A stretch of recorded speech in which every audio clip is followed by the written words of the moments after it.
Hello guys, ये हमारा chemical kinetics का लेक्चर नंबर 1 है जो कि जेई नीट सीरीज चल रहा है। इसके पहले हमने पूरे सॉल्यूशन के सारे टॉपिक कर लिए, थ्योरी कवर कर लिया पूरा, उसके जेई के क्वेश्चन और नीट के भी क्वेश्चन विद बोर्ड के क्वेश्चन हमने कवर कर लिया है। तो जेई नीट सीरीज का ये कंटिन्यूएशन पार्ट है। ठीक है, अब हम यहाँ पे स्टार्ट करने जा रहे हैं केमिकल काइनेटिक्स। तो पहले लेक्चर में हम लोग बेसिकली डिस्कस करेंगे कि केमिकल काइनेटिक्स क्या होता है, रेट ऑफ रिएक्शन और रेट ऑफ डिसअपीयरेंस क्या होता है, रेट ऑफ अपीयरेंस क्या होता है रिएक्शन में, उसके कुछ ग्राफ से रिलेटेड क्वेश्चंस करेंगे। ओके, अब इसके बाद क्या होगा, फिर पहले लेक्चर में इतना कुछ करेंगे। और ये मैंने 2-3 क्वेश्चन लिख रखा है सो डैट, क्योंकि ये फिजिकल केमिस्ट्री एक न्यूमेरिकल वाला चैप्टर है ना, तो इसके हमें न्यूमेरिकल के साथ प्रैक्टिस करते चलेंगे जितना हो सके। और मैं एक साथ क्या करूँगा कि लास्ट में जब हमारे थ्योरी वाले पार्ट कंप्लीट हो जाएंगे, आई होप 3 से 4 लेक्चर लगेगा थ्योरी कंप्लीट होने में, उसके बाद हम लोग एक बोर्ड के प्रीवियस ईयर बोर्ड के क्वेश्चन और एनसीईआरटी का एक लेक्चर में सारे जितने भी न्यूमेरिकल हैं वो हम लोग कवर कर लेंगे। ओके, तो हम लोग स्टार्ट करते हैं केमिकल काइनेटिक्स, जो कि हमारा जेईई नीट सीरीज और बोर्ड के अकॉर्डिंग चल रहा है। ओके, अब अगर देखोगे तो केमिकल काइनेटिक्स होता क्या है बेसिकली, जैसे नेम सजेस्ट कर रहा है केमिकल काइनेटिक्स, मतलब that means chemical reaction involve है, और kinetics that means speed of reaction, मतलब उसकी स्पीड से रिलेटेड बातें होंगी कि एक पर यूनिट टाइम में वो रेट ऑफ रिएक्शन कितना हुआ, रिएक्शन हुआ। जैसे एग्जांपल हम लोग करते हैं, जैसे सपोज करो एक रिएक्शन है हमारे पास, कोई रिएक्शन ए प्लस बी ये प्रोडक्ट फॉर्म कर रहा है। ओके, अब इसमें मतलब ये केमिकल्स होंगे बेसिकली, जैसे नाइट्रोजन हो गया, ऑक्सीजन हो गया, नाइट्रोजन डाइऑक्साइड बनाता है या कार्बन डाइऑक्साइड बनाता है ना, उस तरीके से हो गया। अब अगर देखोगे तो ये रेट, मतलब अब जैसे ए प्लस बी ये हमारा क्या पार्ट हो गया, रिएक्टेंट साइड हो गया, हुआ या नहीं हुआ, और ये क्या हो गया, प्रोडक्ट साइड। तो ये देखो, ये बेसिक लेक्चर है, इंट्रो। ओके, अच्छे से फिर उसके बाद इसको थोड़ा सा डिटेल रेट लॉ तक तो एटलीस्ट कर ही लेंगे। ओके, अब अगर देखोगे ये रिएक्शन, ये रिएक्टेंट है, अब रिएक्टेंट धीरे धीरे डिक्रीज होता है ना। अब वो पर यूनिट टाइम में कितना डिक्रीज हो रहा है, पर यूनिट टाइम में मीन्स क्या होता है कि जैसे हमारे पास जो रेट होगा वो क्या होता है, जो भी हमारे पास ऊपर है कॉन्सेंट्रेशन, मतलब ये कॉन्सेंट्रेशन, मतलब कॉन्सेंट्रेशन ऑफ रिएक्टेंट क्या होगा, डिक्रीज होगा, है ना। अब ये कॉन्सेंट्रेशन हम लोग जनरली कभी कभी ऐसा एक्टिव मास से लिखाते हैं या मोलरिटी, वो सब कॉन्सेंट्रेशन टर्म है। तो कॉन्सेंट्रेशन ऑफ रिएक्टेंट क्या होता है, concentration of reactant, concentration of reactant ये क्या होता है, डिक्रीज होता है ना, अपॉन में जो भी टाइम हमारे पास टाइम होता है, एक पर यूनिट टाइम में कितना कॉन्सेंट्रेशन ऑफ रिएक्टेंट डिक्रीज हो रहा है। अच्छा, अगर रिएक्टेंट डिक्रीज हो रहा है तभी तो हम लोग जब रेट ऑफ डिसअपीयरेंस लगाते हैं यहाँ पे नेगेटिव साइन लगा देते हैं। ठीक है, वो सब हम लोग पढ़ेंगे अभी। और अगर प्रोडक्ट के बेसिस पे लिखोगे तो वहां पे प्रोडक्ट का फॉर्मेशन हो रहा है ना, जैसे जैसे ये डिक्रीज हो रहा है वैसे वैसे प्रोडक्ट का फॉर्मेशन हो रहा है। मतलब एक तरीके से ये रिएक्शन चल रहा है, इक्विलिब्रियम रिएक्शन सपोज करो, या ये वन डायरेक्शनल रिएक्शन सपोज कर लो, तो क्या होगा, जैसे जैसे हमारे पास रेट ऑफ रिएक्शन इंक्रीज हो रहा है, ठीक है, उसका मतलब क्या हुआ, reactant is converted into product part, that is hour rate of reaction. Okay, अब उसमें 2 पॉसिबिलिटी है। अब इसका हम लोग रेट ऑफ रिएक्शन लिखने का बहुत सारे मेथड होते हैं। ठीक है, रेट ऑफ रिएक्शन, अब उसमें हमें लिखना होता है कि रेट ऑफ अपीयरेंस क्या होता है। मैं देखो, डिफाइन और फॉर्मूले पे ज़्यादा मत जाओ, समझने पे, कॉन्सेप्ट पे फोकस करो। ओके, तो यहाँ पे हम लोग लिख सकते हैं चेंज इन टाइम, कितना पर यूनिट टाइम में हो रहा है। तो हम लोग अगर देखें तो हमारे पास 2-3-4 टर्म है जो निकालना होता है। एक तो हमें रेट ऑफ रिएक्शन लिखना है, रेट ऑफ रिएक्शन, ठीक है। दूसरा क्या लिखना होता है, दूसरा लिखना आना चाहिए हमें रेट ऑफ अपीयरेंस। इसका मतलब क्या हुआ, मतलब अपीयर क्या हो रहा है, प्रोडक्ट का फॉर्मेशन हो रहा है, मतलब रिएक्टेंट से प्रोडक्ट बन रहा है, तो कितना ये अपीयरेंस होगा वो लिखने बताऊंगा। तीसरा हमारे पास आता है रेट ऑफ डिसअपीयरेंस। इसका मतलब क्या हुआ, अब यहाँ पे डिसअपीयरेंस क्या हो रहा है, यहाँ पे डिसअपीयरेंस हो रहा है रिएक्टेंट वाला पार्ट, है ना, रिएक्टेंट वाला पार्ट डिसअपीयर हो रहा है। यहाँ पे रेट ऑफ अपीयर क्या हो रहा है, प्रोडक्ट वाला पार्ट, तो ये क्या होगा, रेट ऑफ अपीयरेंस। यहाँ रेट ऑफ रिएक्शन तो नॉर्मल चलेगा, ठीक है। Concentration, change in concentration upon में चेंज इन टाइम, ये हमारा रेट हो जाएगा। फिर उसका भी हम लोग लिखेंगे। और क्या आ सकता है, और फिर आ सकता है तुम्हारे पास इंस्टेंटेनियस रेट, मतलब रेट ऑफ रिएक्शन जो इंस्टेंटेनियस में होगा, दैट मीन्स उसको हम लिखते हैं are I, instantaneous rate of reaction. Instantaneous rate of reaction ये बेसिकली डिफरेंशियल फॉर्म में आ जाता है कि एक माइक्रो टाइम में, एक छोटे से टाइम में कितना ज़्यादा रेट ऑफ रिएक्शन फॉलो हुआ, वो इंस्टेंटेनियस हो जाएगा। ऐसे ही हमारे पास चार पांच चीज़ें होती है जो लिखना होता है। आर एवरेज लिखते हैं, क्या लिखते हैं? आर एवरेज, मतलब रेट ऑफ एवरेज।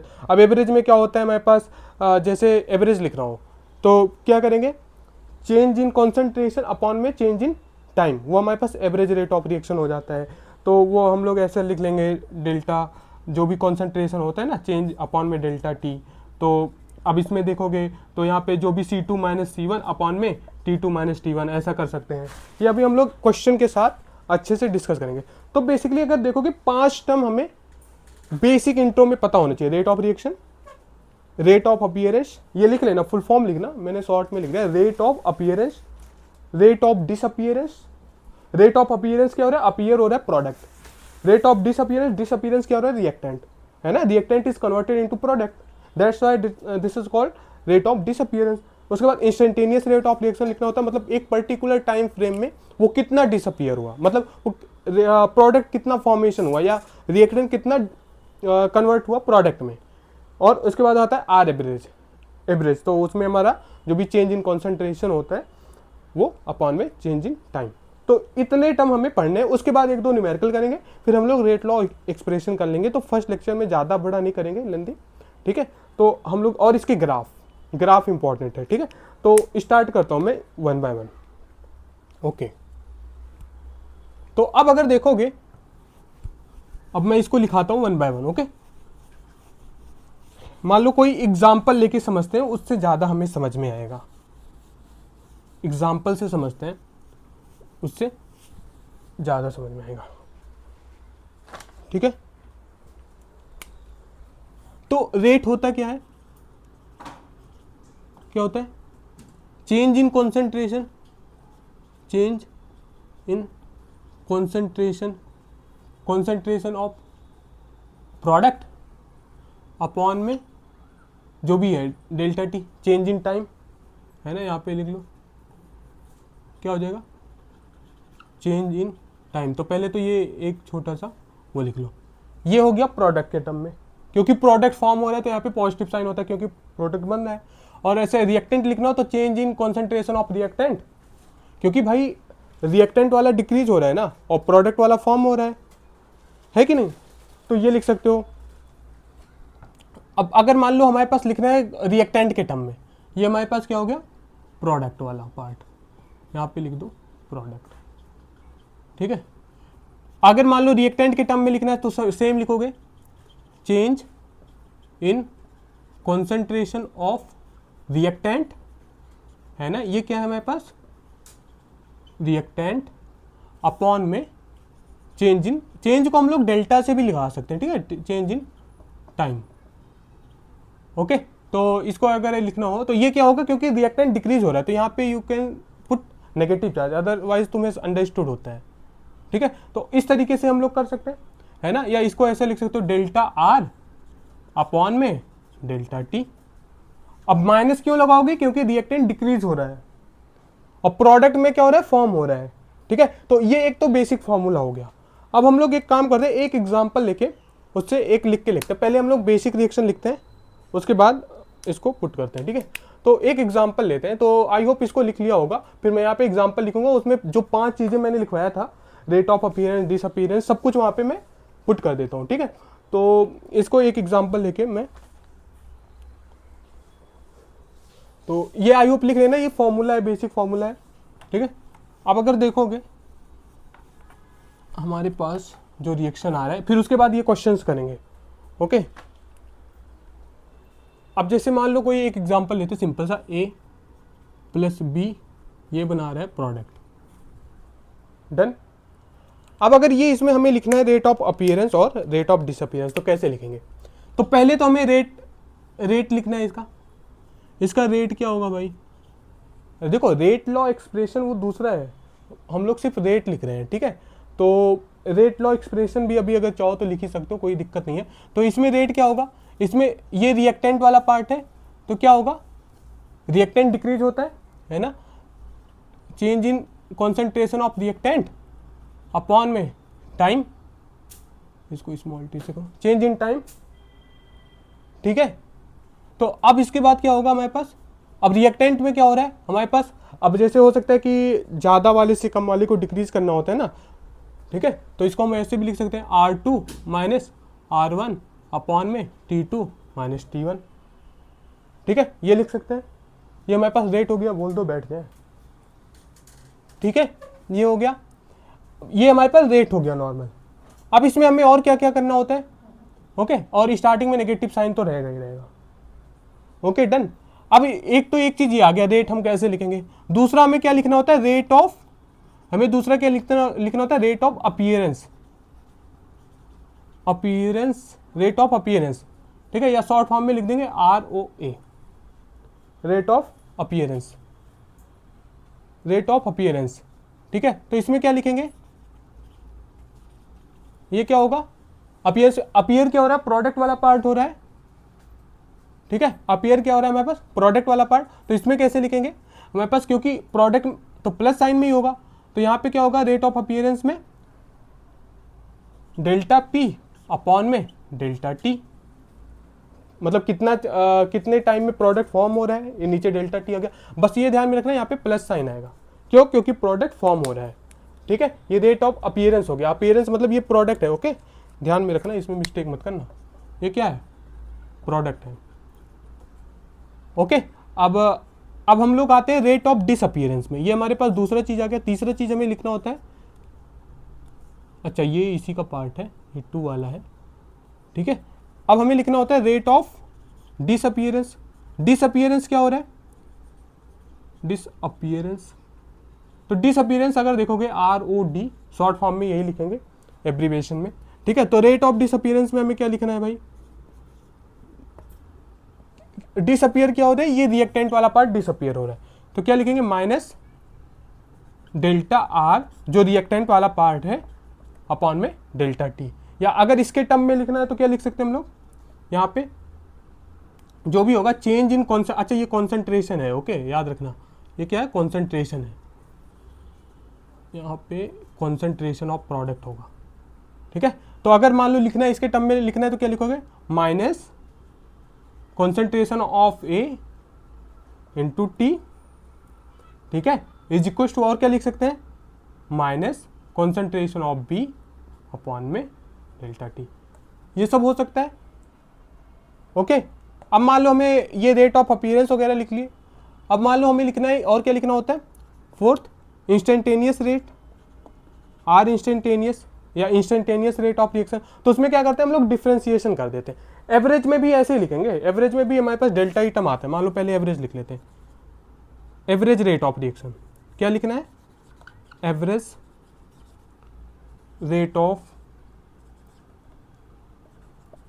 रिएक्शन, ठीक है। तो एवरेज में क्या लिखेंगे, R average equal to the, हमारे पास क्या होगा, जो भी कॉन्सेंट्रेशन है, concentration of reactant, change in concentration of reactant upon में change in concentration of, sorry change in time, ठीक है, टाइम यूनिट मिनट में या सेकंड में जो भी दिया हो उसके अकॉर्डिंग हम लोग कर लेंगे, ठीक है।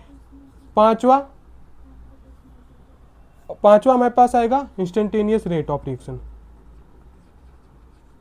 इंस्टेंटेनियस रेट ऑफ रिएक्शन, ठीक है। तो इंस्टेंटेनियस कैसे लिखेंगे, R instantaneous equal to the, हमारे पास क्या आएगा, यहाँ पे डिफरेंशियल फॉर्म में आ जाता है। अच्छा ये हमने लिखा है किसका, ये हमने रिएक्टेंट का लिखा है। अगर प्रोडक्ट का लिखना है तो प्रोडक्ट का कैसे लिखेंगे, change in concentration of product upon में चेंज इन टाइम, बट ये याद रखना यहाँ प्रोडक्ट वाले में फॉर्म हो रहा है तो ये पॉजिटिव साइन आएगा, और रिएक्टेंट वाले में क्या हो रहा है, डिक्रीज हो रहा है, इसलिए यहाँ पे नेगेटिव साइन आएगा, ठीक है, याद रखना ये साइन बहुत इंपॉर्टेंट है।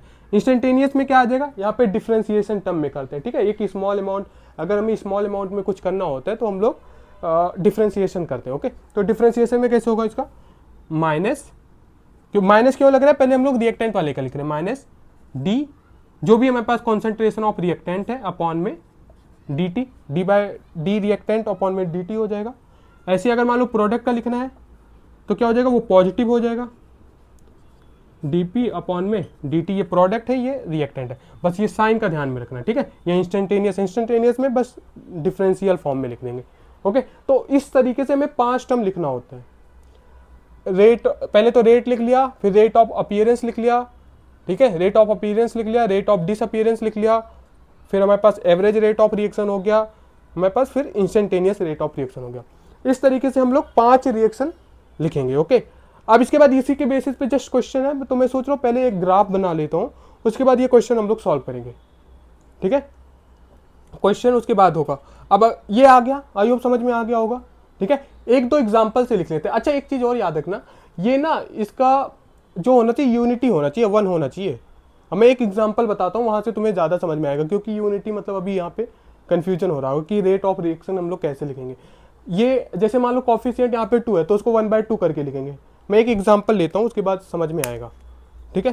तो ये तो एक जनरल रिएक्शन हो गया, ओके। यहाँ पे कॉफिशिएंट 1 था, तो 1/1 करने का कोई वो नहीं होता, इस वजह से हमने डायरेक्ट लिख लिया। अगर सपोज करो यहाँ पे कॉफिशिएंट कुछ दे रखा है, तो हमको उसको यूनिटी में कन्वर्ट करना होगा। क्या करना होगा? एक तो एग्जाम्पल ये हो गया, इसको लिख लेना नोट में, हाँ। एक एग्जाम्पल ये हो गया, ठीक है। अब अगर मान लो सपोज करो मैं अभी इसको इरेज कर दूं, ठीक है, एक बार इसको लिख लो, ठीक है, लिख लिया होगा। अब मैं आगे करता हूं क्वेश्चन। अब अगर सपोज करो हमें क्या किया उसने, यहाँ पे तो कॉफिशिएंट 1 था तो कोई प्रॉब्लम नहीं हुआ। मान लो कॉफिशिएंट चेंज कर दिया, ठीक है। पहले एक जनरल एग्जांपल लेंगे, उसके बाद हम लोग क्या करेंगे, फिर एक दो एग्जांपल बुक वाले ले लेंगे, ठीक है, जिसमें हो। अब अगर मान लो सपोज करो इसका जो कॉफिशिएंट है यहाँ पे 1 था, तो यहाँ पे हमने क्या किया, कॉफिशिएंट, इसका कॉफिशिएंट हमने कर दिया एग्जांपल नंबर 2, इसका कॉफिशिएंट कर लिया मान लो x, और इसका कॉफिशिएंट कर लिया y, ठीक है। इसका कॉफिशिएंट x किया, इसका कॉफिशिएंट y। अब इसको हम लोग रेट में कैसे लिखेंगे? तो इसमें क्या होगा, हमारे पास जो भी इसका रेट होगा, अब मैं स्पीड में लिख रहा हूँ, रेट क्या होगा यहाँ पे, पहले रेट ऑफ रिएक्शन रिएक्टेंट वाला पार्ट लिखेंगे, ठीक है, जो भी है, माइनस, मैं इसको पूरे को कंसीडर कर रहा हूँ रिएक्टेंट, ओके, या 1/1 करके भी लिख सकते हो, लिख ही लो। तो माइनस क्या होता है, डेल्टा कॉन्सेंट्रेशन ऑफ रिएक्टेंट वाला पार्ट अपॉन में डेल्टा टी होता है, यही तो होता है, ठीक है। अब यहाँ पे क्या करना होगा हमें, जब यहाँ पे इसको लिखोगे तो कैसे लिखोगे, minus concentration of A upon में, अच्छा 1/x लिखना होगा, 1/x माइनस, क्यों, क्योंकि इसको हमें 1 करना है x, ठीक है, इंटू टी, और क्या लिख सकते हैं, minus 1/y into concentration of b upon में डेल्टा टी। प्रोडक्ट में ऐसा कुछ है नहीं, तो प्रोडक्ट का हमारे पास सेम आ जाएगा, क्या आ जाएगा, आ जाएगा कॉन्सेंट्रेशन ऑफ प्रोडक्ट अपॉन में डेल्टा टी। तो ये सब इक्वल होते हैं, ओके, याद रखना, यहाँ से भी क्वेश्चन आ सकता है। अब अगर मान लो हमारे पास क्या लिखना है, रेट ऑफ अपीयरेंस लिखना है। अपीयरेंस में क्या होगा भाई, 1 अपॉन में x माइनस आएगा, क्योंकि सॉरी अपीयरेंस मतलब प्रोडक्ट हो रहा है तो पॉजिटिव में आएगा, 1 अपॉन, तो यहाँ पे कुछ लिखना नहीं है, कॉन्सेंट्रेशन ऑफ p अपॉन में चेंज इन टाइम, ठीक है, पॉजिटिव में आ जाएगा। मान लो रेट ऑफ डिसअपीयरेंस लिखना है, रेट ऑफ डिसअपीयर तो नेगेटिव में आएगा, और इसको 1 करना होता तो 1/x into concentration of A upon में concentration of change in time equals to the minus 1 upon में y into concentration of b upon में चेंज इन टाइम, मतलब विथ रिस्पेक्ट टू टाइम कितना चेंज हो रहा है, और ये यूनिटी होना चाहिए, that's why we have divided here 1/y। I hope समझ में आया होगा, ठीक है। इंस्टेंटेनियस लिखना है, आर इंस्टेंटेनियस, इंस्टेंटेनियस में क्या होता है भाई, उसको डिफरेंशियल, ये एवरेज फॉर्म में है, ठीक है, ये एवरेज, डेल्टा मतलब एवरेज, और डिफरेंशियल कर दिया तो हमने क्या हो गया, वो इंस्टेंटेनियस हो गया, इंस्टेंटेनियस रेट ऑफ रिएक्शन। तो इंस्टेंटेनियस रेट ऑफ रिएक्शन क्या होगा हमारे पास, माइनस, अभी इंस्टेंटेनियस में हम लोग अपीयरेंस वाला लिख रहे हैं, ठीक है, तो minus 1/x D concentration of A upon में डी टी, और क्या हो जाएगा इसमें देखो, माइनस 1 अपॉन में y D concentration of b upon में डी टी, ये हो जाएगा, ठीक है। तो ये इंस्टेंटेनियस रेट ऑफ रिएक्शन हो गया किसका, रिएक्टेंट वाले पार्ट का, या हम लोग अपीयरेंस बोल सकते हैं, ठीक है। तो इस तरीके से 3-4 रिएक्शन हमें लिखना होता है, एवरेज का तो लिख लोगे, इसमें कोई इशू नहीं है। अब एक काम करते हैं, एक एग्जाम्पल लेते हैं, बेसिक एग्जाम्पल, ठीक है। ये सब था हमारे पास नॉर्मल जनरलाइज एग्जाम्पल, ठीक है, एक सिंपल से एग्जांपल लेते हैं, उसके बाद हम लोग लिखते हैं, देखते हैं कि कैसे लिखा जाएगा। ठीक है, ये समझ में आया ना? ओके, अब अगर देखो मैं थर्ड एग्जांपल बता रहा हूँ, देखो ये लिखना आना चाहिए। अगर तुम्हें ये लिखना नहीं आ रहा है तो आगे क्वेश्चन में बहुत दिक्कत आएगा और न्यूमेरिकल हो नहीं पाएगा, याद रखना। ठीक है, तो इस वजह से मैं इस पे ज़्यादा फोकस कर रहा हूँ। अब अगर मान लो एक क्वेश्चन हमें गिवन है, क्या है, कार्बन है, ठीक है, प्लस O2 है, ये क्या फॉर्म कर रहा है, CO2, ये CO2 बन रहा है। ठीक है, तो अब अगर देखोगे यहाँ पे, तो यहाँ पे ऐसा कुछ है नहीं, तो ये इसका एग्जाम्पल में अगर लिखोगे, एक एग्जाम्पल ये हो गया, तो इसमें अगर लिखना होगा फटाफट कैसे लिखोगे, तो इसमें लिखना होगा मेरे पास रेट कैसे होगा, तो कार्बन मतलब कॉन्सेंट्रेशन ऑफ जो भी कार्बन वाला होगा अपन में dt, ये तो इंस्टेंटेनियस हो गया, बट हमें रेट में एवरेज लिखना होता है, delta concentration of C upon में, ये नेगेटिव आएगा क्योंकि ये डिक्रीज हो रहा है, अपॉन में डेल्टा टी। ऐसे ही हमारे पास आएगा कॉन्सेंट्रेशन ऑफ O2 अपॉन में डेल्टा टी, और ये क्या हो जाएगा, ये पॉजिटिव में आएगा, क्यों, क्योंकि ये फॉर्म हो रहा है चेंज इन CO2 अपॉन में डेल्टा टी, ये हो गया। ऐसे ही हम लोग रेट ऑफ अपीयरेंस लिख सकते हैं। अपीयरेंस में क्या आएगा, डेल्टा ये वाला अपीयरेंस हो गया, डिसअपीयरेंस में इतना वाला पार्ट हमारे पास डिसअपीयरेंस हो गया, ये क्या हो गया, रेट ऑफ डिसअपीयरेंस, ये क्या हो गया, rate of appearance. I hope ये समझ में आ गया होगा। ठीक है, ऐसे इंस्टेंटेनियस में लिखना है, आर इंस्टेंटेनियस में तो क्या होगा माइनस, अब यहाँ पे देखो कॉफिशिएंट 1 है तो हमें इसको यूनिटी करने का जरूरत नहीं है, डिवाइड वगैरह यूनिटी ऑलरेडी है, तो यहाँ पे क्या हो जाएगा डी बाय कार्बन अपॉन में D T equals to the minus D concentration of O2 upon में डी टी। ऐसे इसका हो जाएगा प्रोडक्ट का, ये पॉजिटिव में हो जाएगा CO2 अपॉन में डी टी। तो इस तरीके से हम लोग लिख लेंगे। अब अगर देखें तो इसके पीछे एक ग्राफ आता है, ठीक है, ग्राफ आता है, ग्राफ, और या एक दो क्वेश्चन मैं एनसीईआरटी से ले लेता हूँ, वो जो कि हमारे एग्जाम्पल में हो सकता है आ जाए। ठीक है, अगर देखोगे तो इसमें दे रखा है, एक दो एग्जाम्पल और करवा देता हूँ। ये समझ में आ गया? ओके, अब एक सेकेंड, तो ये हो गया होगा। अब मैं क्वेश्चन दे रहा हूँ, इसको तुम लोग खुद से लिखो अपने आप से। ओके, एक बार खुद से ट्राई करो, फिर उसके बाद, और ये सबसे बेसिक और सबसे इम्पॉर्टेंट यही है। ठीक है, तो जो हमारे पास पहला क्वेश्चन आएगा यहाँ पे, ओके, तो ये वाला तो आसान से हो जाएगा। पहला इन्होंने दे रखा है Hg plus Cl2, that means HgCl2 mercuric chloride. ठीक है, इसमें रेट ऑफ रिएक्शन लिखना है, क्या लिखना है, रेट ऑफ रिएक्शन लिखना है, लिख लेना। दूसरा हमारे पास है, इसमें सिर्फ rate of reaction 2HI that gives H2 plus I2, ये रिवर्स भी लिख सकते हो, उसमें कोई दिक्कत नहीं है। हमें इसमें भी लिखना है, क्या लिखना है, rate of reaction, average, instantaneous, ये सब लिख सकते हो। ठीक है, और एक ये अच्छा क्वेश्चन है थर्ड वाला, हमारे पास है 5Br नेगेटिव प्लस BrO3, मैं स्टेज नहीं लिख रहा हूँ कि एक्वस है, सॉलिड है, गैस है, plus 6H plus that gives 3Br2 plus 3H2O। ठीक है, ये अच्छा एग्जाम्पल है। ठीक है, फिर एक दो हम लोग न्यूमेरिकल कर लेंगे। ओके, एटलीस्ट इतना लिख लेंगे, उसके बाद ग्राफ समझ लेंगे तो तुम्हें समझ में आ जाएगा। अब अगर देखो इसमें 1 बाय 1 हम लोग लिखते हैं।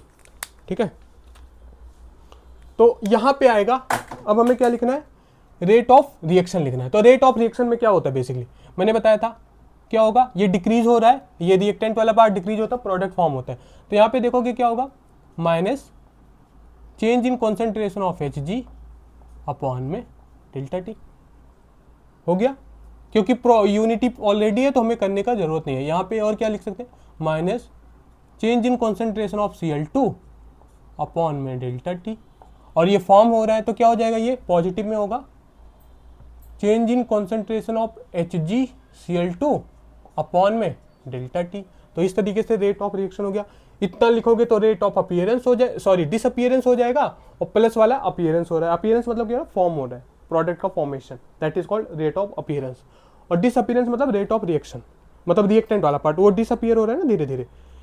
अब अगर देखोगे ये वाले एग्जाम्पल का 2HI अब यहाँ पे देखो, यहाँ पे यूनिटी इसका 1 नहीं है, तो इसमें क्या लिखोगे rate of reaction, rate of reaction होगा ये रिएक्टेंट हो गया तो -1/2, 1/2 क्यों किया, क्योंकि 2 को डिवाइड बाय 2 करोगे तो 1 हो जाएगा यूनिटी करने में।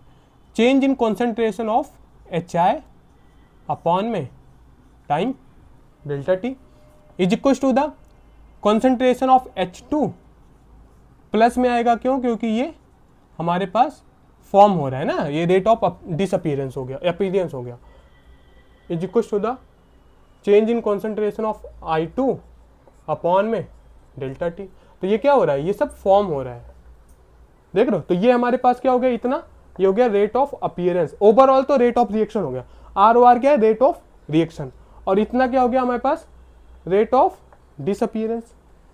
ठीक है, आई होप समझ में आया होगा ये वाला पार्ट। अब ये क्वेश्चन आते हैं इसमें, इसलिए मैंने इसको लिया, इसमें सब कर लेंगे, 5 चीज बताया था मैंने।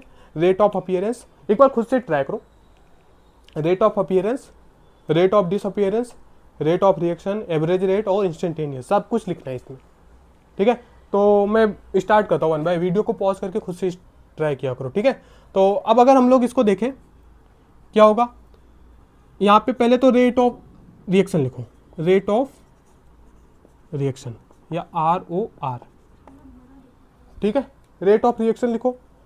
अब इसमें क्या होगा हमारे पास, देखोगे तो पहले हम लोग लिखेंगे, ये इसका यूनिटी नहीं है तो क्या करेंगे 1/5 नेगेटिव लगाएंगे, क्यों, क्योंकि रिएक्टेंट में है, into concentration of Br negative upon में टाइम, ये हो गया इज इक्वल टू द, यहाँ पे क्या हो जाएगा, यहाँ पे इसका यूनिटी 1 है तो इसमें ऐसा डिवाइड माइनस में change in concentration of BrO3 negative upon में डेल्टा टी, ये हो जाएगा, है ना।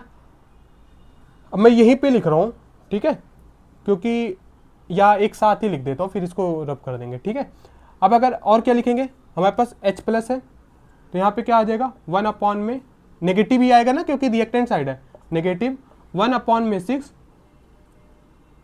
ये क्वेश्चन मिस करेगा, 1 अपॉन में 6 into change in concentration of H plus upon में डेल्टा टी, ये हो गया। ये साइन मत भूलना, रिएक्टेंट वाले में नेगेटिव लगाना है, क्यों, क्योंकि ये डिक्रीज हो रहा है, साइन बहुत इंपॉर्टेंट होता है। ठीक है, और क्या लिख सकते हैं, अब यहाँ पे मैच करने लगेगा, ओके, और क्या लिख सकते हैं यहाँ पे, यहाँ से देखो इक्वल टू द, ये हो गया, यहाँ पे आओ, ये फॉर्म हो रहा है तो इधर क्या आएगा, पॉजिटिव साइड आएगा 1/3 प्लस का आएगा, बट 1 अपॉन में 3, ठीक है, 1 अपॉन में 3 change in concentration of Br2 upon में चेंज इन टाइम, ऐसे इधर आओ क्या आएगा, ये भी प्लस में आएगा 1 अपॉन में 3 change in concentration of water H2O upon में डेल्टा टी। ठीक है, तो इस तरीके से ये हमारे पास रेट ऑफ रिएक्शन हो गया, कितना, यहां से लेके यहां तक। तो इन तीनों में से कुछ भी आ सकता है, आप रेडी रहो, बस समझ में आना चाहिए हमने क्या किया है। ये रिएक्टेंट वाला है तो इसलिए नेगेटिव किया है, यूनिटी करना होता है कोफिशिएंट, इसलिए हमने उसको, अगर यूनिटी नहीं है तो उसको डिवाइड करके यूनिटी कर लोगे, उसके अकॉर्डिंग ऐसे हम लोग लिख लेंगे रेट ऑफ। अब इतना पार्ट जो रिएक्टेंट वाला पार्ट है वो क्या हो गया है, यहाँ से लेके यहाँ तक ये डिसअपियर हो रहा है, नेगेटिव मतलब डिसअपियर, मैं लिख देता हूँ, नेगेटिव साइन आ गया दैट मीन्स डिसअपियरेंस, डिसअपियरेंस। ठीक है, कहीं पे पॉजिटिव साइन आ जाए इसका क्या मतलब होता है, इसका मतलब होता है अपीयरेंस, दैट मीन्स ये वाला आएगा हमारे पास रिएक्टेंट वाला पार्ट, ये क्या आएगा रिएक्टेंट, ये क्या हो गया अपीयरेंस। अच्छा, इसका क्या मतलब हुआ, ये हो गया हमारे पास प्रोडक्ट, क्योंकि प्रोडक्ट अपीयर हो रहा है, ये प्रोडक्ट वाला पार्ट, तो ये ध्यान में रखना। ठीक है, एक पॉइंट ये ध्यान में रखना, ये फर्स्ट हो गया। सेकंड पॉइंट क्या याद रखना, सेकंड पॉइंट तुम्हें ध्यान में रखना है कि इसको नोट करके लिख लेना। ठीक है, अभी इसमें और कुछ लिखवाऊंगा मैं, ये नोट लिख लिया। सेकंड पॉइंट हमें क्या ध्यान में रखना है, सेकंड पॉइंट ध्यान में रखना है कि जो कोफिशिएंट है, coefficient of reactant, coefficient of reactant और product, coefficient of reactant of product, ये आ रहा है कैमरे में, कोफिशिएंट ऑफ रिएक्टेंट और product should be unity. What does it mean, that means उसका 1 होना चाहिए वैल्यू, कॉपी, अगर नहीं है तो उसको डिवाइड करके 1 बना लो। तो ये 2 point rate of appearance disappearance में ध्यान में रखना, ठीक है। आई होप इसको तुम्हें समझ में आया होगा और इसको लिख लिया होगा। अब इसके बाद में हम लोग इसमें ना इसी वाले रिएक्शन में दूसरा कुछ लिखते हैं, इंस्टेंटेनियस कैसे लिखेंगे, एवरेज कैसे लिखेंगे, ठीक है। तो ये वाला लिखते हैं, इसको लिख लो, बहुत इंपॉर्टेंट है, या फोटो ले लो, ये एग्जाम्पल्स तुम्हारे नोटबुक में होना चाहिए, ठीक है। मैं साइड हो जा रहा हूँ, इसको फोटो ले लो, इसका फोटो आई होप ले लिया होगा, हो गया। अब इसको मैं रब करता हूँ, ठीक है। ये वाला पॉइंट बहुत इंपॉर्टेंट था। अब इसमें अगर हमें मान लो अपीयरेंस लिखना है तो कैसे लिखेंगे, हाँ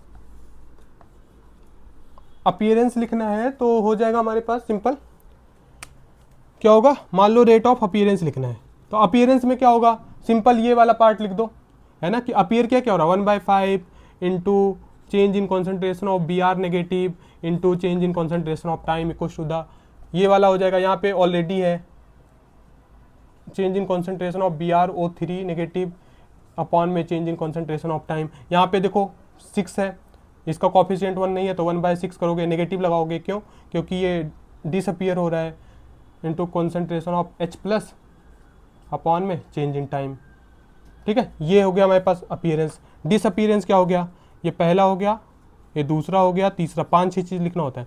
रेट ऑफ डिसअपीयरेंस, डिसअपीयर क्या हो रहा है, ये हो रहा है, तो अब डिसअपीयरेंस में पॉजिटिव साइड, ये अपीयरेंस हो रहा है, सॉरी, है ना, ये डिसअपीयरेंस हो रहा है, मैंने उल्टा लिख दिया, ये रेट ऑफ डिसअपीयरेंस है क्योंकि डिक्रीज हो रहा है ना, और रेट ऑफ अपीयरेंस में क्या होगा, ये पॉजिटिव साइन होगा, क्या क्या अपीयर हो रहा है, कॉफिशिएंट 1 नहीं तो 1 बनाना पड़ेगा, 1/3 प्लस लगाया, क्यों, क्योंकि अपीयरेंस हो रहा है, change in concentration of B R 2 upon में change in concentration of T equal to the, यहाँ पे क्या है, प्लस का साइन लगाओगे, 1/3 change in concentration of water upon में डेल्टा टी, ये हो गया हमारे पास रेट ऑफ अपीयरेंस। तीसरा क्या लिखना होगा, मान लो थर्ड हो गया, फोर्थ हमें लिखना होगा, मान लो हमें आ गया कि इसका वो लिखो, इसका लिखना होगा इंस्टेंटेनियस रेट ऑफ रिएक्शन। तो इंस्टेंटेनियस में कैसे लिखोगे, आर इंस्टेंटेनियस, ठीक है। तो इंस्टेंटेनियस रेट ऑफ रिएक्शन में हमें क्या लिखना होगा, तो इंस्टेंटेनियस में क्या होता है, हम लोग डिफरेंशियल फॉर्म में कर देते हैं, तो 1/5 नेगेटिव में हो जाएगा, है ना। अगर इंस्टेंटेनियस रेट ऑफ रिएक्शन लिखना है तो चलो मैं एक ये अच्छा बता देता हूँ यहाँ पे, अगर मान लो हमें लिखना आ गया इंस्टेंटेनियस रेट ऑफ रिएक्शन, देखो ये बेसिक है बट इंपॉर्टेंट बहुत है। तो इंस्टेंटेनियस रेट ऑफ रिएक्शन का क्या लिखना है, तो इसमें तुम्हें सब कुछ लिखना होगा, बस ये ध्यान में रखना, कोफिशिएंट शुड बी 1 -1/5, बस यहाँ पे क्या लगा देना, मैं D B R minus upon में D T equal to the, ये क्या हो जाएगा, minus D B R O 3 negative upon में डी टी, ये इसका आ गया, इसके बाद H प्लस का equal to the, I hope कैमरे में आ रहा है, देख लेता हूँ मैं, हाँ ठीक है, अब इससे नीचे लिखूंगा तो नहीं आएगा, ओके। तो अब अगर इसको मैं इधर ही लिख रहा हूँ, ये और क्या होगा, ये आएगा -1/6 D concentration of H positive upon में डी टी, ये हमारे पास और क्या हो जाएगा, ये वाला हो जाएगा, अब ये प्लस में होगा क्योंकि अपीयर हो रहा है, तो 1/3 D concentration of Br2 upon में डी टी, और ये आ जाएगा 1/3 डी कॉन्सेंट्रेशन में वाटर अपॉन में डी टी, ठीक है। तो ये एवरेज रेट ऑफ रिएक्शन हो गया इन द इंस्टेंटेनियस फॉर्म। ये हमारे पास एक तरीके से एवरेज था या normal rate of reaction, normal लिखना है तो ऐसे लिखेंगे, अगर इंस्टेंटेनियस फॉर्म में लिखना है तो हमें डिफरेंशियल फॉर्म में लिखना होगा, ठीक है। ये 1/3 हो गया। ऐसे ही और क्या आ सकता है, ये rate of instantaneous rate of appearance हो जाएगा, तो रेट ऑफ अपीयरेंस क्या होगा इंस्टेंटेनियस, जो इतना वाला पार्ट है यहाँ से लेके यहाँ तक, ठीक है। तो ये क्या हो जाएगा, इंस्टेंट मतलब रेट ऑफ अपीयरेंस हो जाएगा but in the form of instantaneous, okay, instantaneous. जो ये वाला पार्ट है यहाँ से लेके यहाँ तक, इतना क्या होगा, ये हो जाएगा रेट ऑफ डिसअपीयरेंस हो जाएगा but in the form of instantaneous. तो इस तरीके से था, ये सारे एनसीईआरटी के क्वेश्चन है, इस तरीके से हमें क्वेश्चन करना है, ओके। अब एक बार हम लोग ग्राफ समझ लेते हैं, ग्राफ समझने के बाद फिर हम लोग ये न्यूमेरिकल कर लेते हैं, ठीक है। न्यूमेरिकल के बाद तो ये वाला लेक्चर में हम लोग यहीं तक रखेंगे, ज़्यादा बड़ा हमें नहीं करना है। इसके बाद जो लेक्चर आएगा उसमें हम लोग order of reaction, rate law, molecularity वो सब करेंगे, ठीक है। तो हम लोग डिस्कस करते हैं, पहले इसको डिक्रीज कराते हैं, ये रब करते हैं। आई होप इसको लिख लिया होगा, अदरवाइज फोटो ले लो, ठीक है, फोटो ले लो, ठीक है। अब मैं इसको रब करता हूँ। तो इसमें तुमने क्या क्या सीखा? पहला लिखा तुमने रेट ऑफ रिएक्शन आना चाहिए, रेट ऑफ अपीयरेंस क्या होता है, रेट ऑफ डिसअपीयरेंस क्या होता है ना, ये सब चीज़ें लिख लिया तुमने। उसके बाद क्या लिखा? और रेट ऑफ अपीयरेंस हो गया, रेट ऑफ डिसअपीयरेंस हो गया, इंस्टेंटेनियस रेट ऑफ रिएक्शन हो गया, ठीक है। डिफरेंट टाइप कॉफिशिएंट 1 होना चाहिए, यूनिटी नहीं है तो उसको यूनिटी करो, ठीक है। कैसे करोगे? डिवाइड कर दो जितना भी टर्म है। रिएक्टेंट का कभी लिखना है तो उस पर नेगेटिव साइन लगाते हैं, क्यों? क्योंकि वो डिक्रीज होता रहता है। अगर प्रोडक्ट का लिखना है तो हम उस पर क्या लगाते हैं? पॉजिटिव साइन लगाते हैं, क्यों? क्योंकि वो इंक्रीज होता रहता है ना। अभी हम लोग ग्राफ से भी समझ लेंगे, ठीक है। अच्छा, अब देखोगे सब कुछ हो रहा है इसमें कॉन्सेंट्रेशन और टाइम के रिस्पेक्ट में ही आ रहा है, तो इसी के रिस्पेक्ट में ग्राफ भी बनेगा। ओके, याद रखना, अगर कॉन्सेंट्रेशन और टाइम के रिस्पेक्ट में आ रहा है तो इसी के रिस्पेक्ट में क्या बनेगा?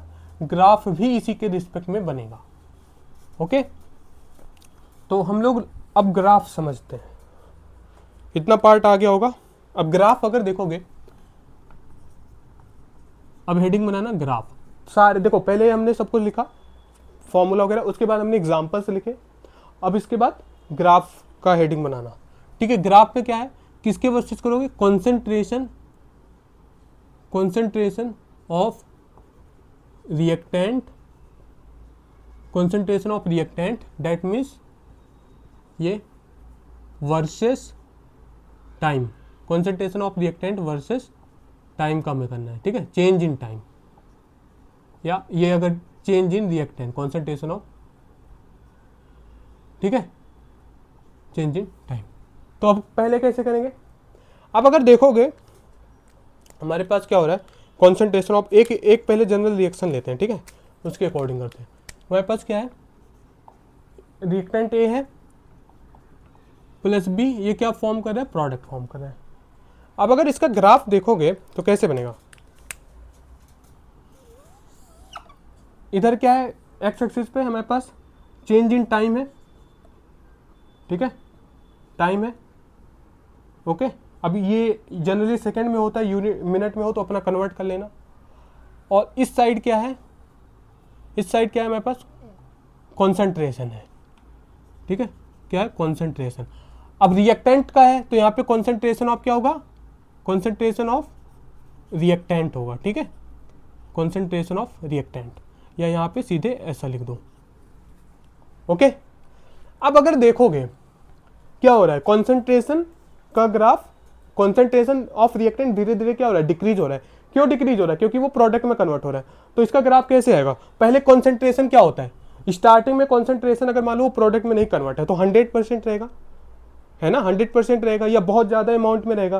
तो जैसे जैसे रिएक्शन होगा वो प्रोडक्ट में कन्वर्ट होता जाएगा, क्या होगा? Concentration of reactant is converted into product, तो धीरे धीरे वो डिक्रीज होता जाएगा, है ना। तो अब स्टार्टिंग में क्या था? बहुत ज़्यादा है, तो बहुत ज़्यादा है वो कहाँ से स्टार्ट होगा? यहाँ से स्टार्ट होगा, सपोज कर लो, ठीक है। ज़्यादा था तो धीरे धीरे क्या होगा? वो डिक्रीज होगा। तो समथिंग में, तो धीरे धीरे क्या होगा? ये हमारे पास यहाँ पे था तो धीरे धीरे ये डिक्रीज होता जाएगा, ठीक है, धीरे धीरे ये डिक्रीज हो जाएगा। ये अब दिख रहा होगा, ये मार्कर ही ऐसा है, ठीक है, ये यहाँ तक ऐसे आ जाएगा। तो स्टार्टिंग में कॉन्सेंट्रेशन बहुत ज़्यादा था, धीरे धीरे अगर टाइम, जैसे जैसे टाइम बढ़ रहा है वैसे कॉन्सेंट्रेशन ऑफ रिएक्शन क्या हो रहा है? डिक्रीज हो रहा है ना। एज यहाँ पे लिख सकते हो, एज, या यहीं पे लिखवाता हूँ नीचे, as time increases, as time increases then rate of concentration of reactant decreases, ठीक है। कॉन्सेंट्रेशन ऑफ रिएक्टेंट क्या हो रहा है? डिक्रीज हो रहा है। तो अगर मान लो यहाँ पे हमें लिखना आ गया, क्या, सपोज करो यहाँ इस वाले पॉइंट पे, इसका जो हमने पॉइंट लिया, ये हमारे पास टाइम है t1, क्या टाइम है? t1 है इस पॉइंट पे, ठीक है। इस पॉइंट पे जो हमने टाइम लिया ये क्या है? यहाँ पे t2, ठीक है। अब इनके बीच में जो आया ये हमारे पास डेल्टा टी हो जाएगा, ठीक है, ये क्या हो जाएगा? Delta T. और इस पॉइंट पे जो यहाँ पे कॉन्सेंट्रेशन था, सपोज कर लो कॉन्सेंट्रेशन R1 था, और इस पॉइंट पे ये कॉन्सेंट्रेशन क्या हो गया, R2 हो गया। ठीक है, तो अब हम लोग जो एवरेज रेट ऑफ रिएक्शन लिखते हैं, जो चेंज इन कॉन्सेंट्रेशन, क्या लिखते हैं, अगर इसका लिखोगे एवरेज तो क्या होगा हमारे पास, इसका जो रेट ऑफ रिएक्शन होगा, rate of reaction equal to the change in concentration of reactant, है ना, जो भी रिएक्टेंट वाला पार्ट होता है, अपॉन में चेंज इन टाइम। तो क्या हो जाएगा रेट ऑफ रिएक्शन यहाँ पे, तो रिएक्टेंट क्या होगा, माइनस लगाएंगे क्योंकि डिक्रीज हो रहा है, और क्या होगा जो ज़्यादा, मतलब यहाँ पे रेट ऑफ, अब जैसे देखो हमारे पास क्या है, यहाँ पे रेट ऑफ रिएक्शन है, ठीक है, rate of reaction at space मान लो टाइम 5 मिनट था। अब 5 मिनट बाद उसके बाद क्या होगा, ये T2 हो गया, है ना, एक तरीके से क्या हो रहा है, डिक्रीज हो रहा है, डिक्रीज तो हो रहा है, टाइम जैसे जैसे होगा डिक्रीज होगा, ये मैंने लिखा है as time increases concentration of reactant decreases. ठीक है, तो अब अगर देखोगे तो मेरे पास इसको लिखना चाहो तो रिएक्टेंट में क्या लिख सकते हो, R2 जो भी concentration of R2 minus concentration of R1 divided by, ऐसे टाइम में भी हो जाएगा T2 माइनस T1। ठीक है, तो इस तरीके से हम लोग लिख सकते हैं, या डेल्टा टी ये ऐसे हो गया, रेट ऑफ रिएक्शन हो गया। ठीक है, तो इस तरीके से हमारे पास यहाँ पे ये आ गया। अब अगर मान लो इसी में इंस्टेंटेनियस रेट ऑफ रिएक्शन लिखता हूँ, इंस्टेंटेनियस मतलब क्या होता है, मान लो ये छोटा सा ना, ये हमारे पास ये लिया हमने, ठीक है, इतने स्मॉल अमाउंट में, मतलब इस स्पेसिफिक टाइम पे, इस स्पेसिफिक टाइम पे स्लोप होता है ना, स्लोप कैसे होगा, जैसे मान लो ये ग्राफ है, तो इसके जब हम लोग परपेंडिकुलर एक वो खींचते स्लोप होता है, यही तो स्लोप होता है। स्लोप को हम लोग कैसे लिखते हैं, या तो -m होता है, या उसको डिफ्रेंशिएट कर देते हैं d/dt ऑफ जो भी हमारे पास है रिएक्टेंट, ये डिफ्रेंशिएट कर देते हैं, वो स्लोप हो गया।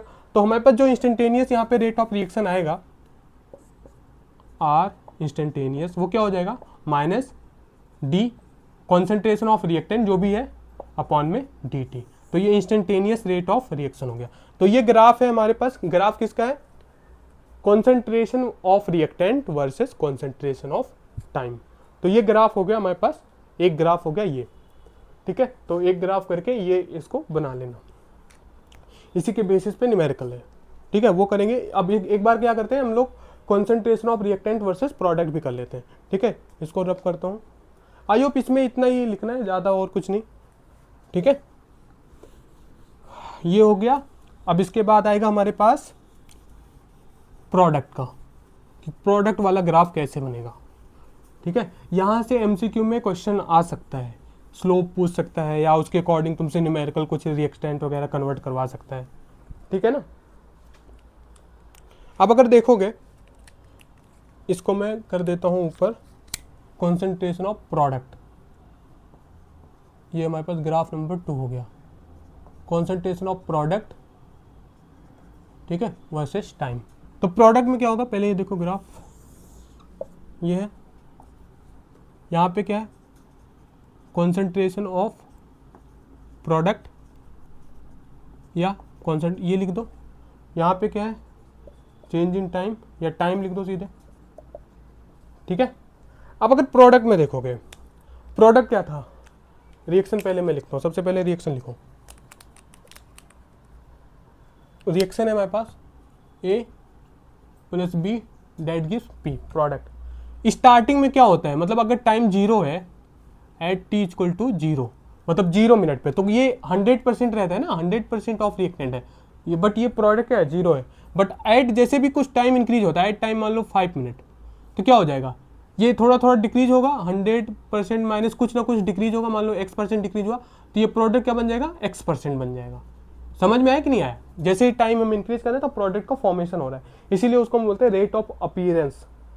ठीक है, तो स्टार्टिंग में कितना था, 0 था, तो 0 है, मतलब कहाँ से स्टार्ट होगा, यहाँ से स्टार्ट होगा। ठीक है, और धीरे धीरे धीरे वो इंक्रीज होगा।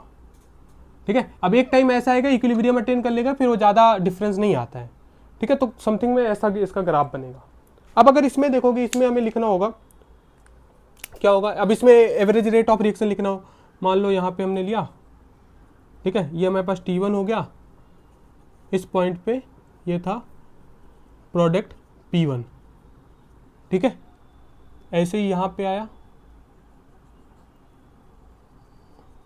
यहाँ पे लिया, तो इस टाइम पे हमारे पास क्या हो गया, P2 हो गया, कॉन्सेंट्रेशन ऑफ P2। तो अगर हमें, और ये एट टाइम T2, तो हमें इस पे लिखना है, इस पे एवरेज रेट ऑफ रिएक्शन लिखना है, रेट ऑफ रिएक्शन, तो यहाँ पे लिख सकते हो, कोई दिक्कत नहीं है, रेट ऑफ रिएक्शन लिखना है। तो क्या होगा, minus change in concentration of product upon में चेंज इन टाइम। तो यहाँ पे लिख सकते हो कितना कितना डिक्रीज हो रहा है। अच्छा, माइनस नहीं लिखोगे, यहाँ पे प्लस लिखोगे, क्यों, क्योंकि इंक्रीज हो रहा है ना, रेट ऑफ रिएक्शन क्या हो रहा है, इंक्रीज हो रहा है। तो यहाँ पे जैसे as time increases rate of product will also increases ना, फॉर्मेशन ऑफ प्रोडक्ट इंक्रीजेस। तो क्या हो जाएगा ये P2 माइनस P1 अपॉन में T2 माइनस T1, ठीक है। तो इस तरीके से ये आ गया हमारे पास। अच्छा, ये कॉन्सेंट्रेशन लिख देना, ठीक है, कॉन्सेंट्रेशन क्योंकि इंक्रीज हो रहा है ना यहाँ पे। अब कितना इंक्रीज हुआ ये बताएगा, इसमें से अगर इसमें से सेपरेट आउट कर लें तो हमें बता देगा कि कितना इंक्रीज हुआ। ये डेल्टा T हो गया, और जो ये है ये डेल्टा P हो गया। ओके, आई होप समझ में आया होगा। अब अगर हमें जो इंस्टेंटेनियस निकालना होता है, इंस्टेंटेनियस क्या होता है, एट द मोमेंट पे, मतलब एक स्मॉल मोमेंट पे कितना होगा। तो सपोज करो क्या करेंगे हम लोग, यहाँ पे एक स्लोप खींचेंगे, ठीक है। तो अब इस मोमेंट पे हमें, अगर इंस्टेंटेनियस में दूसरा मार्कर लेता हूँ, इस मोमेंट पे हमें सपोज करो निकालना है, तो इंस्टेंटेनियस कैसे निकलेगा, R instantaneous equal to the, क्योंकि प्रोडक्ट है तो प्रोडक्ट में क्या होगा, डिफ्रेंशिएट ही करते हैं, प्लस में साइन होता है, प्लस डी पी अपॉन में डी टी। तो लिख सकते हो एट पर्टिकुलर टाइम पे ही क्या होगा। एवरेज क्या होता है, एवरेज होता है एक सर्टेन डिस्टेंस, मतलब जैसे इनिशियल में यहाँ पे था, फिर उसके बाद कुछ टाइम बाद यहाँ पे आया, तो उसके बीच में एवरेज हम निकालेंगे, वो एवरेज रेट ऑफ रिएक्शन या नॉर्मल हो गया, ठीक है। इंस्टेंटेनियस के टर्म में लिखना है तो हमें वो पर्टिकुलर मोमेंट पे निकालना होता है एट पर्टिकुलर टाइम, तो उसके अकॉर्डिंग हम लोग कर सकते हैं, ठीक है। तो इसमें इस तरीके से आ गया, ये हमारे पास सेकेंड ग्राफ बन गया, concentration of product versus time, ठीक है। तो यहाँ पे कॉन्सेंट्रेशन टाइम थोड़ी आएगा, डेल्टा T आएगा सिर्फ, ठीक है। क्या आएगा, डेल्टा T, डन। तो ये ग्राफ हो गया। तो हमने क्या किया, पहले सारे रिएक्शन लिखना सीख लिया, रेट ऑफ रिएक्शन, उसके अपीयरेंस, डिसअपीयरेंस, फिर ग्राफ हो गया। अब ये एक दो न्यूमेरिकल है सिंपल, इसके बेसिस पे हम लोग न्यूमेरिकल कर लेते हैं, ठीक है। ओके, फिर रेट लॉ वगैरह कर लेंगे। अब जैसे इस क्वेश्चन को देखो, बोला क्या है इसमें, इस क्वेश्चन में देखोगे फॉर द रिएक्शन, ठीक है। मैं इसको रब करता हूँ क्योंकि इसका है नहीं, तो इसको यहीं पे सॉल्व कर लेंगे ना, ठीक है। तो इसको मैं रब करता हूँ, आई होप लिख लिया होगा तुमने। ग्राफ से भी समझ के तुम न्यूमेरिकल कर सकते हो, बट ठीक है, अपने अकॉर्डिंग देखो। ये इनटेक्स्ट क्वेश्चन है, इनटेक्स्ट क्वेश्चन अब खुद चाहिए तुम लोग को सॉल्व करो, बट एक दो न्यूमेरिकल मैं तुम्हें आइडिया दे देता हूँ कि कैसे करना है। बाकी एक साथ न्यूमेरिकल हम लोग करेंगे लास्ट में, ठीक है। मैं एक लेक्चर अलग से बोर्ड के क्वेश्चन और उसके साथ साथ जितने भी है मैं सेपरेट में अपलोड करूँगा, ठीक है, इवन दो जेई और नीट के क्वेश्चन के साथ भी, ठीक है। अब अगर देखोगे इसमें क्या बोला है क्वेश्चन में, बोले for the in text NCERT for the reaction में, इसका सॉल्यूशन वन, इसमें क्या है, for the reaction R equal to P the concentration of reactant changes from 0.03 molar to 0.02 molar. मतलब ये एक रिएक्शन है हमारे पास, रिएक्टेंट से प्रोडक्ट बनना है। अब क्या हो रहा है, जो कॉन्सेंट्रेशन ऑफ रिएक्टेंट है मतलब R, मतलब पहले कितना था, स्टार्टिंग में था R1 जो था वो कितना था, 0.03 मोलर था, इतना था, ठीक है। इनिशियल में इतना था, मतलब अब जैसे कुछ टाइम हुआ, जैसे जैसे रेट ऑफ रिएक्शन फॉरवर्ड हुआ, प्रोडक्ट का फॉर्मेशन हुआ, वैसे रेट ऑफ रिएक्शन जो है वो कहाँ तक आ गया, चेंजेस फ्रॉम 0 टू 0.02। तो जो R2 हो गया वो क्या हो गया, 0.02 मोलर हो गया इन 25 मिनट। मतलब 25 मिनट के अंदर, अगर इसको समझो अच्छे से, तो मैं अगर यहाँ पे समझाऊँ, हमारे पास R से प्रोडक्ट था, T equal to 0, just assume कर लो T इक्वल टू 0, तो जो ये मतलब रिएक्टेंट था, तो कितना हो गया रेट ऑफ रिएक्टेंट, ये हमारे पास 0.03 मोलर था, ठीक है। ये प्रोडक्ट कुछ भी नहीं था क्योंकि इनिशियल था। अब जैसे 25 मिनट बाद T2, मतलब हमारे पास 25 मिनट बाद अब 25 मिनट में कुछ ना कुछ रिएक्शन हुआ होगा, तो कितना आ गया ये 0.02 मोलर आ गया। तो ये बना भी होगा, अब कितना बना होगा वो हम लोग देख लेंगे यहाँ से वो करके, ठीक है। ये एज्यूम कर लो x बन गया, कुछ ना कुछ तो बना, ठीक है। अब हम लोग क्या फाइंड आउट करना है, calculate the rate of reaction using unit of time both in minute. अच्छा, मिनट में भी निकालना है, सेकंड में, हमें रेट ऑफ रिएक्शन निकालना है। तो पहले इसके लिए रेट ऑफ रिएक्शन लिखो भाई। Rate of reaction equal to the क्या होता है, माइनस रिएक्टेंट के टर्म में minus change in concentration upon में चेंज इन जो भी चेंज इन टाइम आ रहा है। तो चेंज इन टाइम इसने कितना दे दिया 25 मिनट। रिएक्टेंट क्या आ गया, अगर इसको लिखोगे तो मेरे पास क्या आ जाएगा, अगर इसको देखोगे तो हमारे पास R2 माइनस R1 होता है ना, R2 माइनस R1 होता है अपॉन में डेल्टा टी, क्योंकि इसमें डेल्टा टी एक साथ दे रखा है। ये हो गया, ये तो लिखने, अच्छा माइनस साइन मत भूलना क्योंकि रिएक्टेंट के टर्म में है, ठीक है, वो इंपॉर्टेंट है। तो rate of reaction equal to the R2 कितना है, R2 हमारे पास है माइनस, ये है 0.02 माइनस में R1 कितना है, R1 है 0.03 डिवाइडेड बाय डेल्टा टी कितना है 25 मिनट। अगर मान लो हम लोग मिनट में कैलकुलेट कर रहे हैं, किस में कैलकुलेट, मिनट में कर रहे हैं, तो क्या हो जाएगा ये रेट ऑफ रिएक्शन 0.02 इंटू, तो ये आ जाएगा माइनस पहले से था, ये आ जाएगा माइनस 0.01 आ जाएगा अपॉन में 25, ठीक है। ये माइनस और ये माइनस होके क्या हो जाएगा, प्लस में हो जाएगा, माइनस माइनस क्या हो गया, प्लस हो गया, 0.01 इंटू 25, ठीक है, ये हो गया। अब इसको अगर सॉल्व करना है रेट ऑफ रिएक्शन, तो ये इसको ऐसा कर लो, इसको 100 बना लो, तो ऐसा लिखोगे 1 इंटू 10 की पावर माइनस 2 लिख सकते हो, 10 की पावर माइनस 2 लिख सकते हो इंटू 25। अगर मान लो इसको 100 बना लिया तुमने, तो 10 की पावर क्या हो जाएगा, -4 हो जाएगा अपॉन में 20, कैलकुलेशन आसान हो जाएगा, है ना, 25। तो ये हो गया 25, ये 4 हो गया। तो हमारे पास जो भी रेट ऑफ रिएक्शन आ गया, rate of reaction equal to the 4 into 10 की पावर -4। यूनिट क्या आएगा, अब तुम्हें यूनिट बताना पड़ेगा। कॉन्सेंट्रेशन का यूनिट क्या होता है, हाँ, कॉन्सेंट्रेशन का यूनिट होता है मोल पर लीटर, और टाइम का क्या होता है, मिनट या सेकंड, ये मिनट में है, तो ये क्या हो जाएगा मोल, ठीक है, मोल लीटर इनवर्स और मिनट इनवर्स, नीचे मिनट में आएगा ना, मिनट इनवर्स, मोल लीटर इनवर्स मिनट इनवर्स। क्या होता है, जैसे अगर देखोगे क्या होता है, डेल्टा रिएक्टेंट अपॉन में डेल्टा टी, हमेशा यूनिट निकाल सकते हो तुम लोग।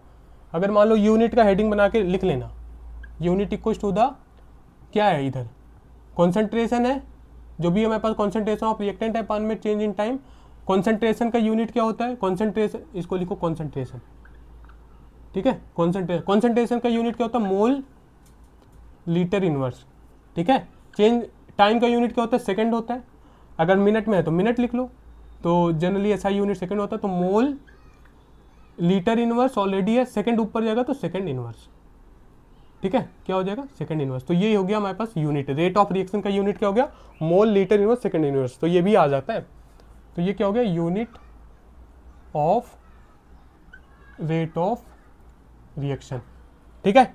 अब इसने बोला है, ये तो मिनट में आ गया, इसने बोला सेकंड में भी करना है, तो सेकंड में करने के लिए क्या करना है, सिर्फ थोड़ा सा यहाँ पे मिनट को सेकंड में कन्वर्ट कर दो, सब कुछ सेम रहेगा, ठीक है। ये अगर मान लो हमें rate of reaction in second में करना है, सेकंड में, तो क्या करेंगे, सब कुछ सेम है, ठीक है। तो ये -0.01 ऊपर तो चेंज नहीं होगा, ठीक है, ये प्लस में हो जाएगा, और नीचे 25 इंटू 60 कर दो, 25 इंटू 60, तो ये 1, ठीक है, ये 100 इंटू 10 की पावर -4 अपॉन में 25 इंटू 60 कर दो, ये मिनट आ जाएगा, तो ये हमारे पास 4 हो गया, ठीक है, 15 हो गया, तो 1 अपॉन में 15 इंटू 10 की पावर -4, ठीक है। तो अब इसको मैं एक बार अगर उसमें कन्वर्ट कर दूँ कैलकुलेटर से, फटाफट आंसर भी आ जाएगा। तो अगर देखोगे 25 मल्टीप्लाइड बाय 60, तो ये जो हमारे पास आया है यहाँ पे, ये कैमरे में आ रहा है, ठीक है, यहाँ पे आया हमारे पास जो रेट ऑफ रिएक्शन, ठीक है, 0.01 अपॉन में इन दोनों को मल्टीप्लाई करोगे तो 1500 आ गया, ठीक है। तो अगर और फाइनल कैलकुलेट करोगे 0.01 डिवाइडेड बाय 1500, ओके, तो हमारे पास ये आ गया, जो कैलकुलेट करोगे तो ये आ गया 1 सेकंड मिस्टेक हो गया, 0.01 डिवाइडेड बाय 1500, ठीक है। हाँ, तो ये आ गया हमारे पास, जो फाइनल आंसर आ गया 6.66 इंटू 10 की पावर -6, इतना हमारे पास आ गया, ठीक है। ये रेट ऑफ रिएक्शन आ गया। तो मिनट में आया इतना, और सेकंड में कितना आ गया, इसका यूनिट क्या होगा, मोल। मैं यहाँ पे लिख देता हूँ, ठीक है, ये आ गया। तो मैं इसमें आंसर यहाँ पे लिख देता हूँ, जो इसका आंसर आया है। बाकी कैलकुलेशन यहाँ से देख लो, आंसर आया जो मिनट में आया, इन मिनट वो कितना आया है, 4 इंटू 10 की पावर -4 मोल लीटर इनवर्स मिनट इनवर्स, ठीक है। इन सेकंड में कितना आया, क्योंकि दोनों में बोला था, इन सेकंड आया 6.66 इंटू 10 की पावर -6 मोल लीटर इनवर्स सेकंड इनवर्स, ठीक है। तो ये हमारे पास आंसर आ गया इस वाले क्वेश्चन का। तो इस तरीके से करना है, ये आ जाता है एमसीक्यू वगैरह में, और अच्छा क्वेश्चन भी है, ठीक ठाक क्वेश्चन है, ठीक है। अब हम लोग फटाफट सेकंड वाला क्वेश्चन कर लेते हैं। सेकंड वाले क्वेश्चन में देखोगे, इसको मैं रब कर रहा हूँ, ठीक है। बस उसमें कुछ नहीं है, जब सेकंड में पूछा ना, टाइम को वो मिनट में दिए रखा है, टाइम को मैं सेकंड में कन्वर्ट कर लेना है, ठीक है। तो ये हमारे पास आ जाएगा इस तरीके से सेकंड में, ओके। अब इसके बाद सेकंड क्वेश्चन क्या है, सेकंड वाला भी सेम कॉन्सेप्ट पे है, इसको भी तुम लोग कर सकते हो, इसमें कोई बहुत ज़्यादा प्रॉब्लमेटिक नहीं है, ठीक है। तो इसको सॉल्व करोगे, कैसे करोगे भाई, लिखा इन अ रिएक्शन, करो, ट्राई करो, तब तक मैं इसको रब कर रहा हूँ, उसके बाद मैं बताऊंगा। वीडियो को पॉज करो और ट्राई करो खुद से क्वेश्चन। ये ग्रीन वाला मार्कर नहीं रब अच्छे से,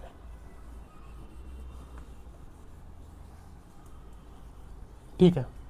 अब इस क्वेश्चन में देखोगे, अगर इन अ रिएक्शन, बस थोड़ा सा अच्छा क्वेश्चन है ये, हमारे पास सॉल्यूशन नंबर सेकंड है, ठीक है। इन अ रिएक्शन, रिएक्शन क्या है, 2A से P बन रहा है, मतलब 2A is converted into product.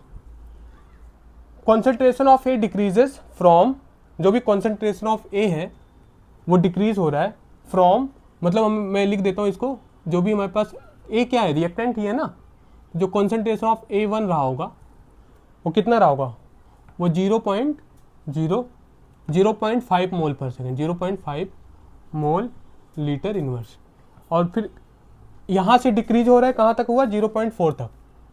जो कॉन्सेंट्रेशन ऑफ A2 कहाँ होगा, 0.4 mole litre inverse in 10 minute.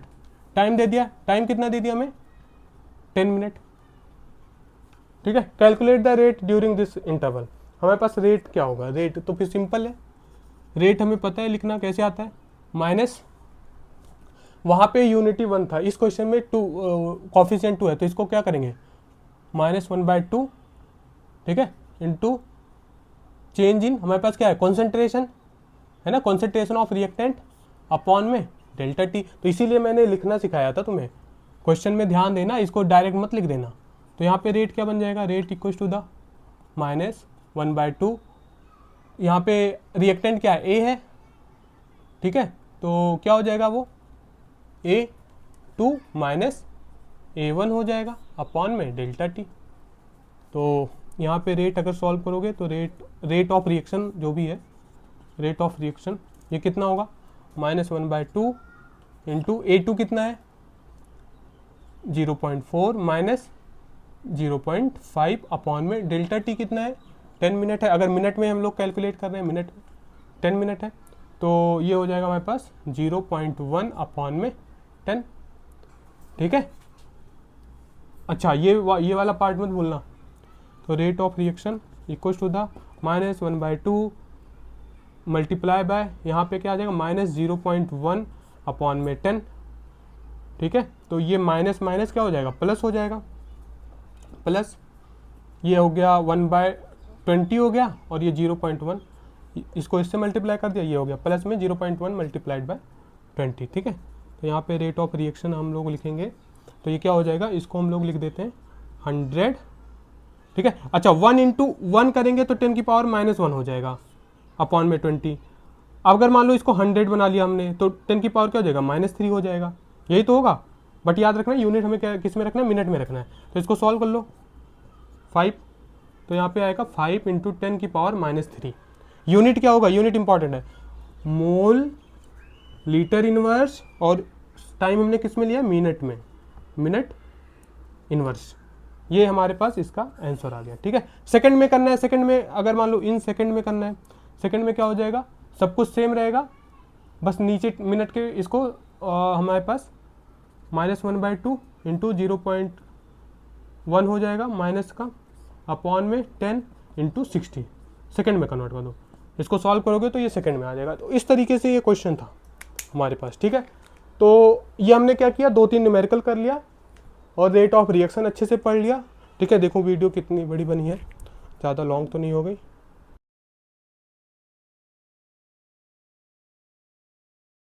तो वीडियो ज़्यादा बड़ा हो रहा था, वो होता वहाँ तक हमने कर लिया था। फटाफट हमें देखना है यहाँ पे कि factor affecting the rate of chemical reaction, जो भी केमिकल रिएक्शन हमने पढ़ लिया, रेट ऑफ अपीयरेंस वगैरह सब कुछ। अब वहाँ पे देखेंगे कौन कौन सा फैक्टर है जो रेट ऑफ अपीयरेंस को, या जो भी केमिकल रिएक्शन है वो उसको अफेक्ट करेगा। ठीक है, तो ये असर्शन रीजन टाइप में या एमसीक्यू में आ सकता है। ठीक है, इंपॉर्टेंट है, या स्टेटमेंट बेस्ड क्वेश्चन में। तो देखोगे पहला है nature of reactant. Nature of reactant, reactant कैसा है उस पर डिपेंड करेगा। अगर मान लो कोई रिएक्शन आयोनिक है तो फटाफट डिसोसिएट हो जाता है, तो उसका रेट ऑफ रिएक्शन ज़्यादा होगा। तो ionic reaction has more fast rate of reaction as compare to covalent. ठीक है, तो जो आयोनिक होगा उसका रेट ऑफ रिएक्शन क्या होगा, वो ज़्यादा होगा as compare to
I hope थोड़ा वॉइस में प्रॉब्लम होगा क्योंकि कैमरा माइक जो है डिस्चार्ज हो गया है, ठीक है। तो यहाँ पे हम लोग देखेंगे रेट लॉ क्या होता है, is directly proportional to reactant, और उसका पावर, जो ये पावर है ना वो ऑर्डर बताता है, बट वो एक्सपेरिमेंटल डेटा से आता है, याद रखना। तो उसका पावर ये जरूर मत करना कि कॉफिशिएंट ही आ जाए m और इसका कॉफिशिएंट n हो जाएगा, ठीक है। तो ऐसे ही इसका एग्जांपल अगर मैं लिखना है तो इसका रेट लॉ क्या होगा, rate law equal to the is directly proportional to the concentration of NO। अब इसका पावर ऐसा मत करना कि 2 लिख दो, नहीं, इसका पावर मान लो सपोज करो अल्फा आ गया और कॉन्सेंट्रेशन ऑफ O2 की पावर बीटा आ गया, ये एक्सपेरिमेंटल डेटा से आता है। तो अगर लिखोगे यहाँ पे rate law equal to the K आता है रेट कांस्टेंट इंटू NO की पावर अल्फा इंटू O2 की पावर बीटा, ये हमारे पास क्या आ गया। अच्छा, ऑर्डर क्या आ गया फिर यहाँ पे, अल्फा प्लस बीटा जो होता है वो ऑर्डर ऑफ रिएक्शन हो गया, मतलब जो इसका ऑर्डर होगा ये एक्सपेरिमेंटल डेटा से आता है, अल्फा प्लस बीटा जो होगा ये ऑर्डर हो जाएगा, ठीक है। याद रखना ये इट कैन बी सेम, जो भी कॉफिशिएंट है, और सेम नहीं भी हो सकता है, ठीक है। अब के क्या होता है, रेट कांस्टेंट। रेट कांस्टेंट कैसे होगा, इसको डिफाइन कर सकते हो, it can be defined as the rate of reaction when the concentration of each reactant is unity. अगर यूनिटी हो गया उसका कंसंट्रेशन तो हो जाएगा।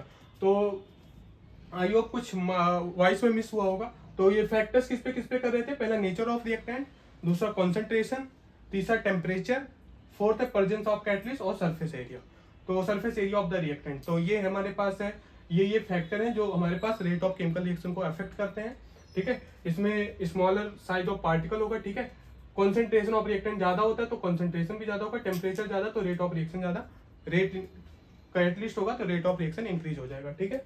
तो इस तरीके से हमने रेट लॉ एक्सप्रेशन कर लिया, और सारे एग्जांपल करेंगे नेक्स्ट वीडियो में, ठीक है। आई होप इसमें थोड़ा सा वॉइस का कहीं बीच में आया होगा, तो प्लीज उसको कैरी ऑन करना और क्वेश्चन सॉल्व करो। ऑल द बेस्ट, हम लोग मिलेंगे नेक्स्ट वीडियो में अलग से टॉपिक के साथ, ओके। ऑल द बेस्ट, अच्छे से पढ़ाई करते रहो।